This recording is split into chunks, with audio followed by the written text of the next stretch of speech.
This is lecture 35 of ZOO3649, Evolutionary Genetics, and it's the last lecture in the speciation section. And I wanted to show you in this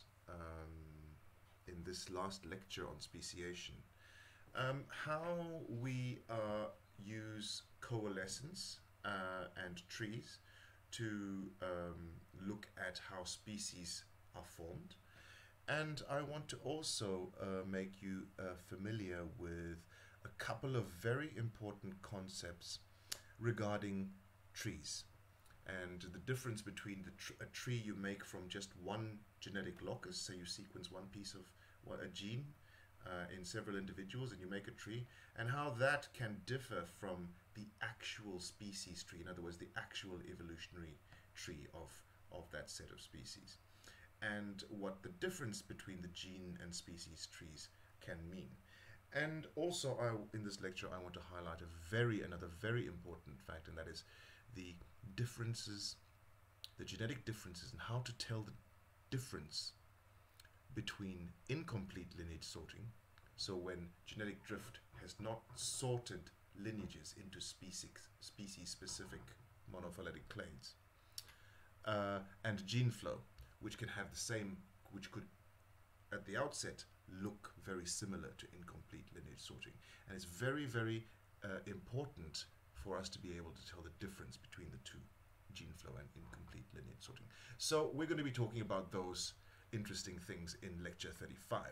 Remember, this is the business end of the module, so everything you will be learning is going to be new, and it's going to require you to use this.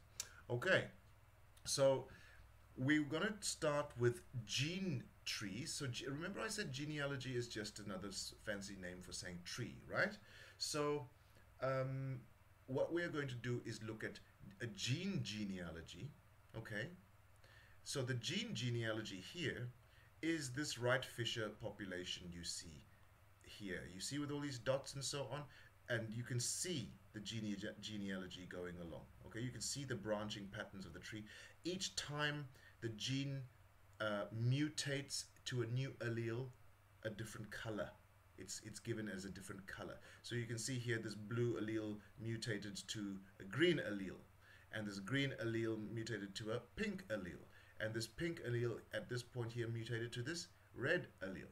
Okay, so what we're going to do is to look at this gene genealogy, but you see this gene genealogy is not just sitting there by itself. It is inside a bigger tree, okay? And that bigger tree is this tree here with these broad strokes. You see this is one line here of the tree.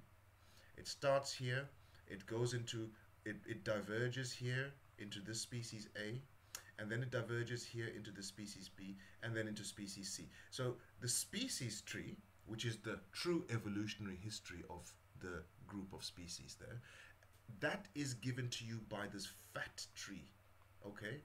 And the gene genealogy is inside that fat tree. Do you all see that, right? So there are actually two trees that you're looking at here, right? The one is the gene genealogy. It looks like this right Fisher population that has been split into three, okay? All with these dots. That's your gene genealogy of one particular gene. And it's sitting inside this fat tree here with these three fat branches, okay? And this fat tree here with that is given to you by these black lines here, okay? It's the species tree. So there's a difference between the gene tree and the species tree, okay? So how can we describe speciation using this coalescent right Fisher working backwards approach, okay? So this is, as I said, the genealogy of a single gene going backwards in time, okay? And this gene has been sequenced in 3 different species, okay? So we've come and we've sequenced the 5 different animals, 5 different individuals in each species. So we've got 15 different, you see this, that's the last row here, okay? 1, 2, 3, 4, 5. The last row here are the actual present day individuals, which we have come and we have sequenced them. We've taken a sample, we've sequenced them. We sequenced for the same gene, one gene. And then we've made a tree, and here is the gene tree. Okay, this Wright Fisher tree that you look here. Okay, so the alleles are colored, as I said, as they mutate.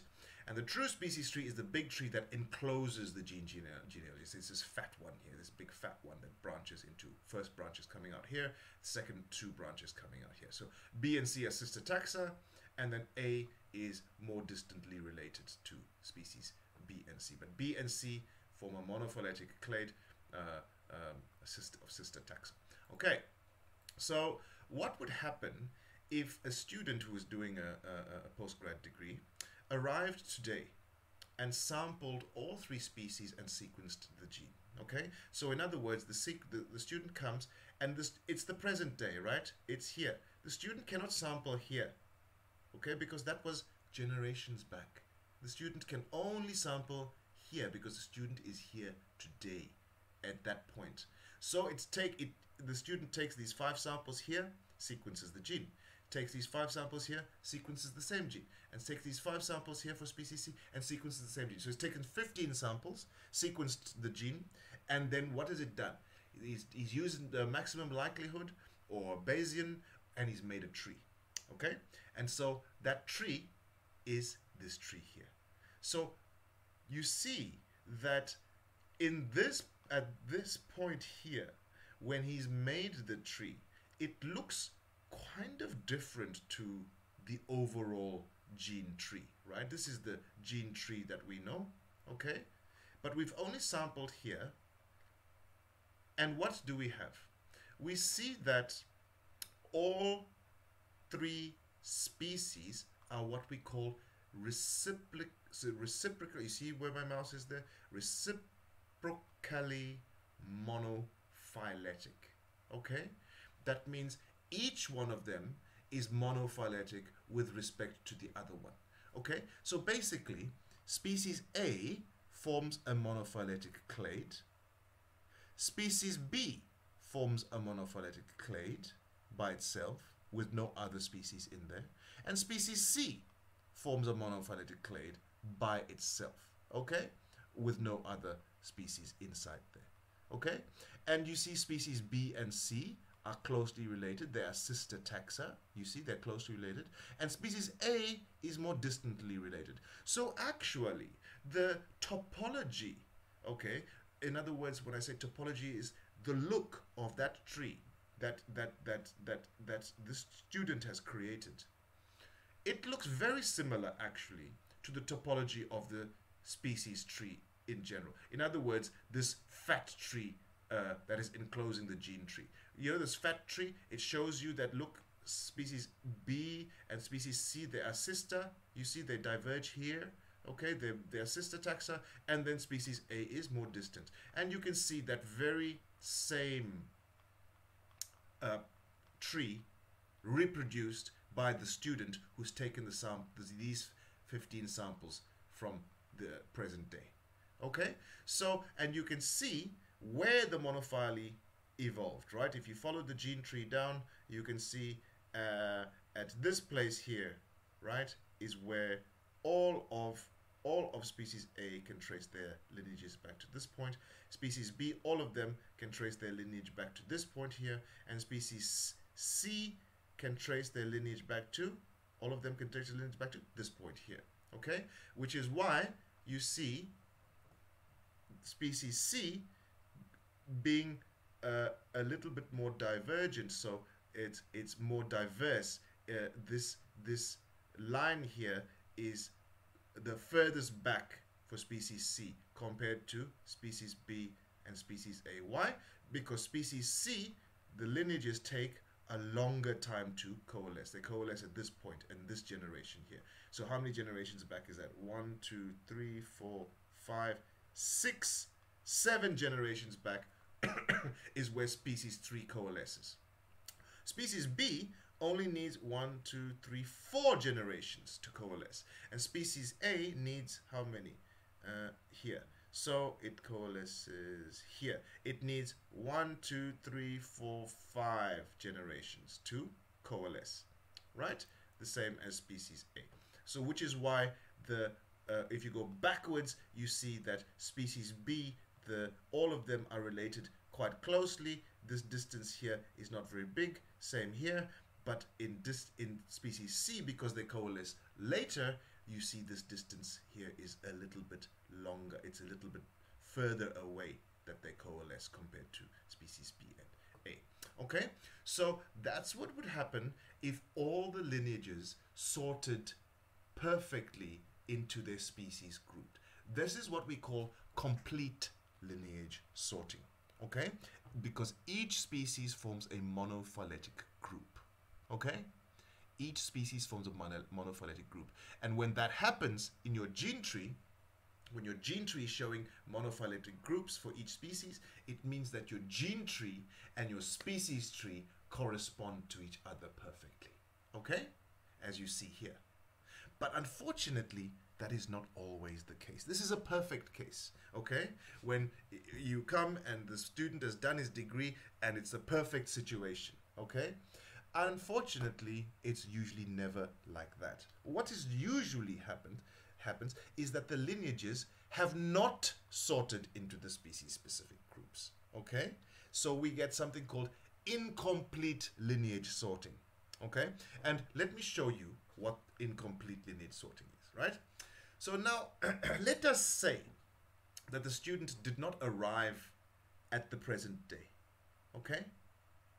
It didn't arrive at the present day, and he didn't get this tree, okay? Let us assume the student arrived 5 generations ago and did the sampling 5 generations ago. Not in the present day, 5 generations ago. How would we do that? So which samples would he take? If he came 5 generations ago. Let's count back, right? Here's generation 1, 2, 3, 4, 5. Okay, so this means that the student arrived here. You see where my mouse is here? The student arrived here and he took these samples. 1, 2, 3, 4 for species C, 1, 2, 3, 4 for species B, and 1, 2, 3, 4, 5 for species A. Okay, so he took the samples 5 generations ago. Okay, but what can you see there happening 5 generations ago? Were they already monophyletic clades? Did the gene tree separate into 3 monophyletic clades? Were all the lineages completely sorted into the monophyletic clades? Well, let's have a look what tree the student would have got if the student arrived here and took these samples here. Okay, 5 generations ago, which is usually what happens, yeah, when you do a project. You don't know that you're coming when everything is completely sorted. In fact, you don't know what stage of the evolution that particular gene is. So you never, you can get complete lineage sorting and monophyletic clades, but sometimes, often you don't. Often you get this situation. Okay, now look at this. Look at this tree now. If you sampled here, where this generation 5 generations back, what would you get? You would get a tree like this. Okay, and you see, are the species sorted into monophyletic clades? They're not. They're not. Species A, the lineages have not sorted the way they have here 5 generations later. Species A, you see, where is 5 generations down? Here's species A. Okay, we've still got some of this blue, which has not gone extinct. This blue, in the next generation, genetic drift has gotten rid of this blue. 5 generations before, it didn't. So it's still there in species A, right? This green stuff here, this green, in the present day, the green has become extinct from species A. Why? Because of genetic drift and the lineage sorting. Because drift is the one that sorts the lineages, depending on the size of the population. And so drift has gotten rid of this green one, has gotten rid of this blue one. Therefore, in the present day, you only get this purple, so this pink and red. No? But if you came 5 generations back, you would still see the blue, you would still see these pinks, and you would still see these 2 green. And those are closely related to what? These greens here in species B, right? So genetic drift has not gotten rid of the greens yet by 5 generations back. Okay, so what you are seeing is a paraphyletic situation for species A. You are seeing species B polyphyletic belonging to what? 2 different clades, and species C being paraphyletic, where most of them belong to the same clade, but one of them from species B belongs to another clade, so they cannot be monophyletic, they have to be paraphyletic. So you see, if you come 5 generations before, you don't get the same tree. Even though you went to the same species, you took samples, and you sequenced the same gene, but you don't get the same tree. Because why? 5 generations back, it was incomplete lineage sorting. Genetic drift had still not gotten rid of all those alleles. So you still see all those alleles. Each species would be paraphyletic or polyphyletic. You see, as the time goes on from the split, okay, when you get the initial splits of the gene tree of the species, the gene tree is not splitting. You got the species splitting into 3, but the gene tree, you see, has still not sorted completely. Okay? So the gene tree is always behind, and it is catching up with the species tree. In this situation, it has not caught up yet. Okay? That is why we are still in the process of polyphyly and paraphyly. Okay? In this section here, before the evolution of monophyly. Monophyly only evolved here in the last couple of generations. Okay? Whereas in this transition between the initial species splitting and the genes sorting, okay, the genes always sort later than the species split. Okay, and so when the species has split but the genes have not sorted, then we have this transition period here where we can have what we call trans-species polymorphism. And don't worry about that word. What it really means is that you have the same alleles shared between different species. Okay, so the same polymorphisms, alleles, are shared between different species. All right, but once monophyly evolves, if enough time is given, if genetic drift is given enough time, it will get rid of all the alleles, and the lineages will sort into monophyletic groups, the way they have here. Okay, the way they have here in this situation here, right? So if you let enough time go by, monophyly will eventually evolve because of genetic drift and incomplete lineage sorting. So if you have a lack of monophyly, it is usually because the species have split, but the gene tree has not sorted into the monophyletic groups yet, okay? And it's still busy trying to sort into the various different species groups, okay? And that's why you have so much shared alleles. And you see here, so much shared alleles. So, and if you got shared alleles, it means you can't have monophyly, okay? Because here, in a situation of monophyly, there is no shared alleles. Species C has these alleles, and nobody else has them.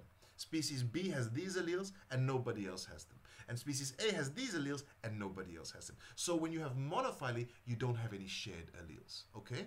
Whereas when you are paraphyletic and polyphyletic, it means that you don't have your own specific alleles for your species. You have shared alleles with other species, okay?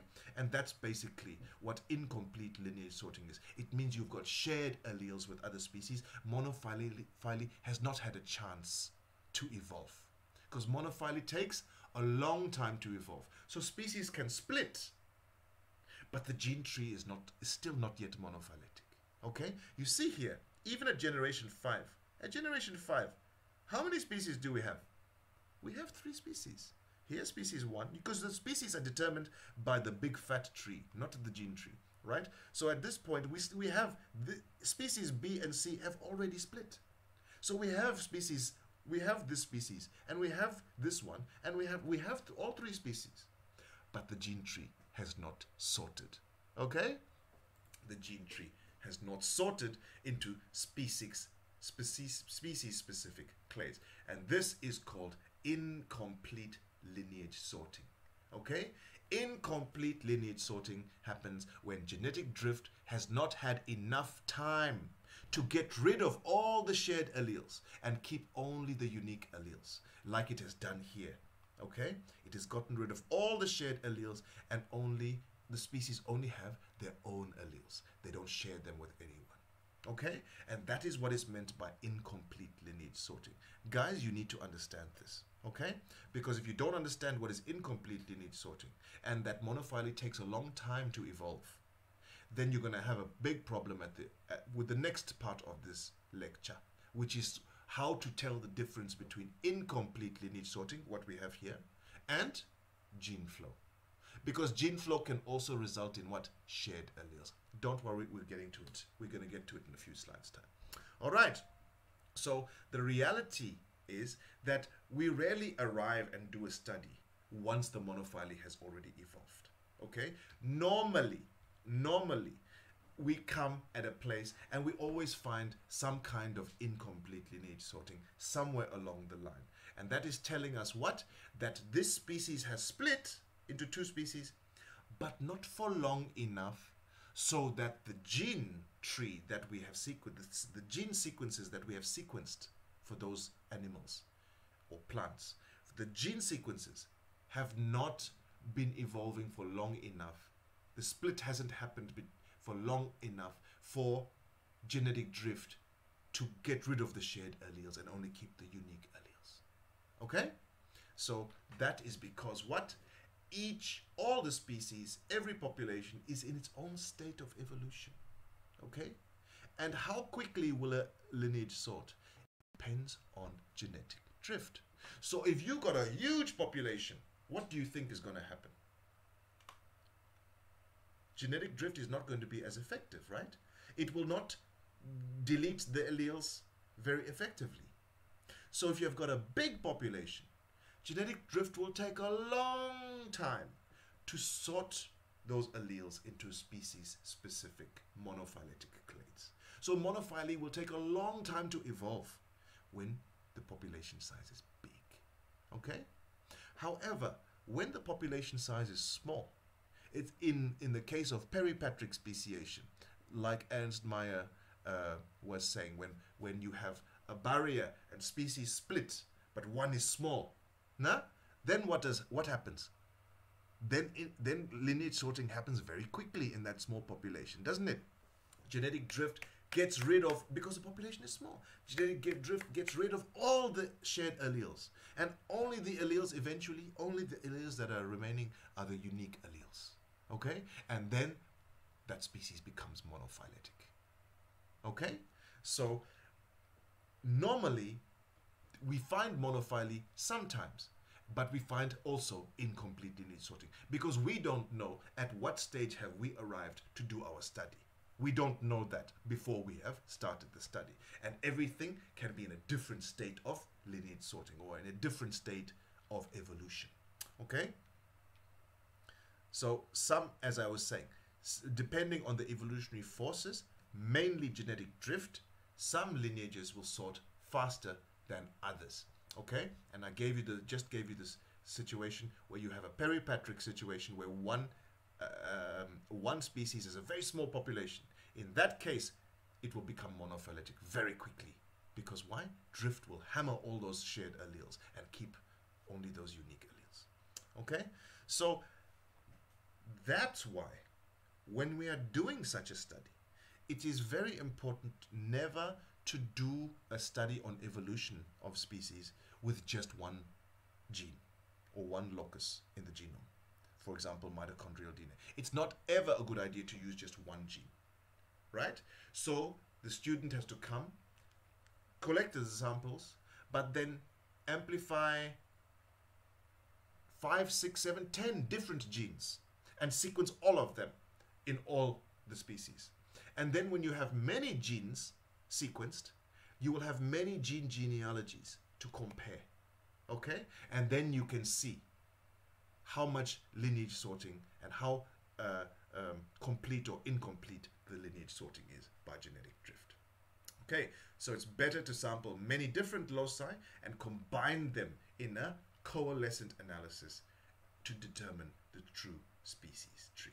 Okay, so this brings us now to gene trees and the history of gene trees. What can the gene tree tell us about what is happening in the population? Okay, so what can a simple gene tree tell us about the history of the population? Well, there are a couple of rules to remember. Okay,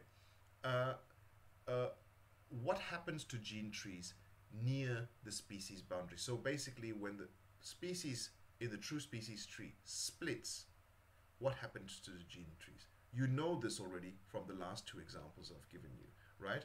First, the gene trees do not always match the species tree. They will only match the species tree when enough time has been given for the evolution of monophyly. In other words, for genetic drift to get rid of the shared alleles and keep only the unique alleles and making each species monophyletic. Okay? In that situation, the gene tree will match the species tree. But they don't always match the species tree. Okay?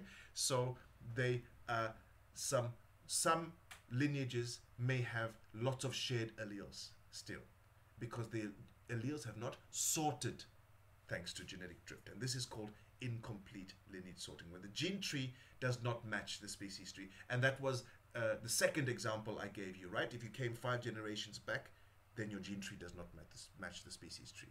Whereas if you came at the present day, you see there was monophyly, the gene tree was matching the species tree.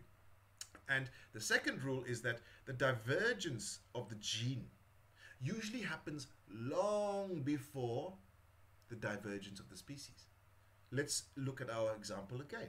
Where does this gene first diverge?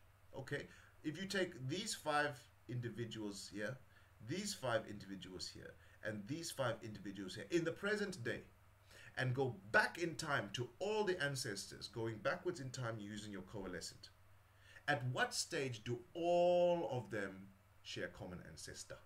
Where is that? Okay, you can see it is all the way down here. Okay, now you can count how many generations it is. 1, 2, 3, 4, 5, 6. Until this point here, you can count how many generations back that is. So the gene diverged down here. Okay, but at that stage, when the gene diverged, how many species were there? There was 1 species. There were not 3. See, here's the species tree. There's these 2 black lines here. How are there any branches? No, there's only 1 population back there. The species start to split up here. Okay, up here the species starts. First, species A splits. Then here, species B and C split from each other. So the gene split long before the species split. Okay, that's what I wanted. That's the second point. The divergence of the gene, which is here, is long before, many generations. How many generations before? 1, 2, 3, 4, 5, 6, 7, 8, 9 generations before the split of the species themselves. Okay, and that's almost always the situation where the gene diverges before the species diverge. Okay, so here's another interesting fact. Mitochondrial DNA will always approach gene species tree concordance faster than nuclear DNA. Let me take the uncertainty out of that sentence for you. Okay, what is this word concordance here? What is this word concordance? It comes from the word accord. Okay, so when your gene tree and your species tree are matching each other, they are both monophyletic, then what do we say? We say that there is gene and species tree concordance. That means when there's concordance, it means that they are matching each other perfectly. In other words, the situation here. Where is that situation? Here, okay? The situation of monophyly, where the species tree is matching, so the gene tree here is matching the actual species tree, with A splitting first, then B and C being sister taxa, and all three being monophyletic. Okay? So that's when you have perfect concordance between genes tree and species tree. Okay? But here, you don't have concordance. All right? Because you have incomplete lineage sorting. So the species tree, which is this one here, is not matching the gene tree. So they're not concordant, or you can call them discordant. Okay? So now let's go back to our species tree concordance, right? So you look at this graph here, all right? You look at this graph here. This is generations. So this is starting at 0, going to more than 200 generations. And this is the probability that the gene tree and the species tree are matching. So in other words, as this y-axis goes up to 1, 1 means that the gene tree and the species tree are perfectly concordant. That means you have monophyly in the gene tree and you have monophyly in the species tree. Okay? So they're perfectly concordant in a situation of monophyly, right? So concordance basically means once the gene tree becomes monophyletic, it's perfectly concordant with the species tree. So basically, as this y-axis goes higher, what can you say? Monophyly is getting higher, right? Because the species are going to become monophyletic. So what this sentence is saying is that mitochondrial DNA, you remember it's inherited from only mum, right? Saying that mitochondrial DNA will become concordant with the species tree before nuclear DNA. Why will that be? Remember, nuclear DNA is got from both parents, mum and dad, whereas mitochondrial DNA comes from who? Just mum. Right. So, why do we always find that mitochondrial DNA is more likely to be monophyletic, is more likely to be completely concordant with the gene tree? You're more likely to find monophyly in mitochondrial DNA compared to nuclear DNA. So if you came, you sampled those animals in the 3 different species, and you sequenced a gene in the mitochondrial DNA, and then you sequenced another gene for the same individuals in the nuclear DNA, and you made a tree from both genes. The tree you make from mitochondrial DNA will have more monophyly in it compared to the tree you make from nuclear DNA. Why is that the case? Why is that the case? Why does mitochondrial DNA sort into monophyletic clades more quickly than nuclear DNA? Why is that? Who are the clever ones in this class? Yeah? Who are the clever ones in this class this year? This is always a question I ask, and only the very cleverest of you pick it up. And the reason is because how quickly you sort into monophyletic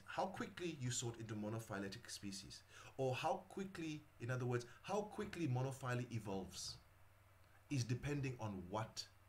Is depending on the size of the population. Okay? In other words, it's depending on genetic drift. So if you have a big population, like I was saying, you will sort slowly, because genetic drift can't just get rid of alleles when the population is big. You know this from the simulations we've done in the prac, right? Whereas the population is small, then genetic drift can quickly get rid of the shared alleles, and you've got monophyly evolving very quickly. Okay, so it depends on the population size. So that's giving you a clue now, guys, right? Why does mitochondrial DNA sort much more quickly into monophyletic clades than nuclear DNA? Because mitochondrial DNA has a lower effective population size than nuclear DNA. Okay? And how do we work out the effective population size?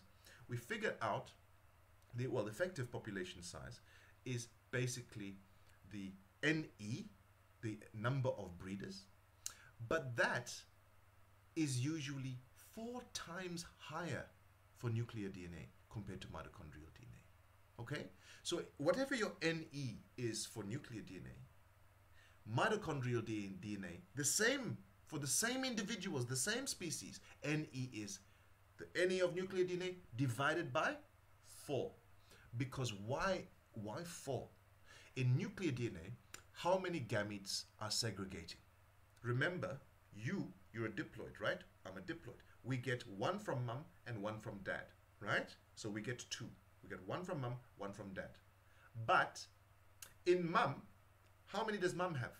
Mom has two. She gave you only one. She didn't give you all two. You don't have 3 or 4. You've only got 2, right? So mom gave you one. Dad gave you the other one, right? But dad also has 2. So what happened with the gametes of mom and dad? How many gametes segregated in mom? 2, right? Because she has 2. And they segregated and you got 1. That's Mendel's law of segregation. Go back and learn it, all right? And then in dad, what happened? He also has 2 gametes, 2 chromosomes, segregated, and he gave you 1. So in total, in your parents' generation, how many gametes were segregating? 4, right? 2 in mom, segregated, and 2 in dad, segregated. And from that 4, you got 1, right? But the population size was 4. 4 gametes were segregating in your parents, and you got those segregated gametes, 2. But for mitochondrial DNA, how many gametes are segregating? There's no segregation. It's only 1, right? And it's only coming from mom. So there's no segregation. There's no recombination. There's nothing. So it's just mom has an allele. She gives it to you directly. Now you see why the effective population size, NE, for mitochondrial DNA is so much lower, a quarter for that of nuclear DNA. Okay? And that is why mitochondrial DNA will always approach monophyly, evolve monophyly, much faster than nuclear DNA. Another reason, so I've asked the question why here, I've given you the first answer because of the different NE, different effective population size of mitochondrial DNA compared to nuclear DNA. Mitochondrial DNA has a quarter of the size of nuclear DNA, NE. Therefore, drift is stronger in mitochondrial DNA, and you will have the evolution of monophyly thanks to lineage sorting, complete lineage sorting, due to genetic drift. The other reason is that mitochondrial DNA is got a higher mutation rate. Okay? Mitochondrial DNA has a higher mutation rate than nuclear DNA. All right? So you will have more mutations in the gene pool. Okay? And with more mutations, you will be able to get quicker concordance.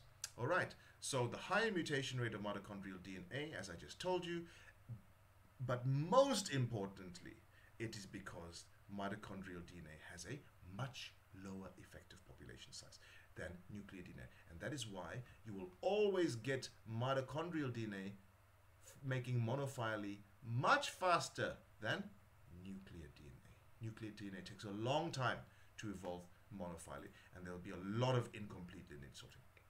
Okay, and the last couple of slides I just want to outline for you what else a gene tree can tell us about population history.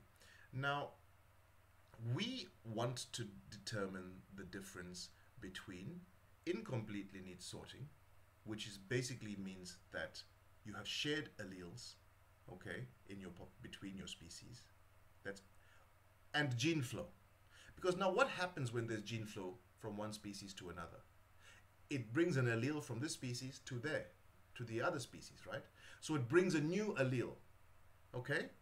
So if you have gene flow, it can look like you have shared alleles. It looks, well, if you have gene flow, you will have shared alleles. And that looks like what? It can look like incomplete lineage sorting, right? So incomplete lineage sorting and gene flow both give you shared alleles between species. So how can we as scientists determine the difference between, if you've got shared alleles, how do we know it is through incomplete lineage sorting? Or how do we know it's through gene flow? Okay? Because both of them can give you shared alleles between species. All right? So the way to do it is to look at the number of coalescent events. So in other words, the number of times two species coalesce on the gene genealogy. All right, so let's look at this gene genealogy here. Wherever you have a 1, it's species 1. Whenever you have a 2, it is what? It's species 2, right? So clearly you have here species 1 on this side, these two, and species 1 again here on this side. Clearly species 1 is what? It is polyphyletic, right? So, and species 2 is here, species 2 is here. So species 2 is also polyphyletic and also paraphyletic, right? Because species 2 can well, yes, it's both species are polyphyletic, right? So what we want to see is how many times on our gene tree here do the lineages from species 1 coalesce with the lineages from species 2, okay? And where does it occur on our tree? It doesn't occur here because here it's just 1 and 1. It doesn't occur here because here's 2 and 2. But it does occur here because here is 1. This is species 1 coming down here. And here's only species 2 coming down here. And the two species are coalescing here. Okay? So that's one of these coalescent events. Okay? These coalescent events. S is the number of coalescent events. So we've got 1 here. And we have another one where, not here, because that's just 2 and 2. Where else? Where else? Here and here, because here's just 1 and 2. 1 and 2 meet here. That's a second coalescent event. So for this gene tree here, S is equal to 2. All right? So how does S behave with time? Okay? S decreases with time. In other words, look at this graph here. Here's S, okay? And here's time going in generations, right? So S is very high at the start of the tree. So usually at this point of the tree here, S is very high. At this point of the tree here, S should be very high. Okay? But as the tree progresses towards monophyly, what happens? S gets less and less and less and less and less. Because why? By this stage here, you don't find so many coalescent events between two species. Why? Because genetic drift has already got rid of the shared alleles. Okay? And so what is happening is monophyly is evolving. All right? So actually, there's no place, as you go further and further in time, there's no place where two species are coalescing. Okay? Because what you have is one species coalescing. Because why? All of the other shared alleles have been eroded. They've been thrown out of the population by genetic drift. Okay? So as you get further and further in time, okay, what do we have? We get less incomplete lineage sorting, less coalescent events, less shared alleles. And what do we have more of? When we have less shared alleles and less coalescent events between species, what does that mean here? When there's so few, it means what? We have monophyly. Monophyly has evolved. Okay? So here, there's no monophyly because there are many shared alleles and there are many coalescent events between species at the start of the tree, at the base of the tree. But at the tip of the tree here, we should start seeing what? Monophyly evolving, right? That's what it decreases with time. But what happens? So we know then, if we have a situation where we get most of the S coalescent events in the base of the tree and few up here, then we know this is nothing to do with gene flow. It is incomplete lineage sorting, right? But what happens when we do have gene flow? How does S, the number of coalescent events between species, behave with gene flow? Okay, that is an interesting one. Okay, here is that.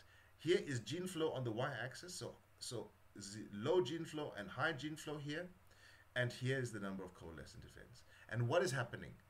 S increases with gene flow.